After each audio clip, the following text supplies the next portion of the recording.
মামা আমি একটু গ্রামে যাও মামা, মায় অনেক অসুস্থ, কল দিছিল। সে কি হয়েছে? জানি না মামা, কিন্তু আমার ফোন দিছিল, কিছু অনেকদিন ধরে নাকি অনেক জ্বর। ছুটি কাটানোর ধান্দা না?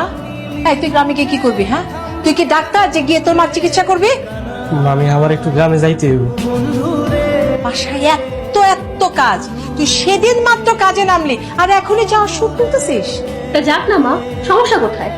ফুপি অসুস্থ, ফুপিকে দেখার জন্য যেতে পারে না? সমস্যা আছে। সমস্যা হলো ও গেলে ওর এতগুলো টাকা, গাড়ি ভাড়া সবকিছু নষ্ট হবে। আমি বলি কি, এই টাকাগুলো নষ্ট না করে ও গ্রামের বাড়িতে পাঠাক, এতে ওর মায়ের একটা ভালো চিকিৎসা হবে। তোর মামি কিন্তু কথাটা ঠিকই বলেছে, তুই কিছু টাকা পাঠিয়ে দে। তাহলে কি আমি যাবো না? দরকার নেই, এক কাজ কর, এখন তো অনেক রাত, কালকে সকালে তুই 2000 টাকা পাঠিয়ে দিস আমার থেকে নিয়ে, ঠিক আছে? শুধু শুধু যাওয়া আসা করে টাকা নষ্ট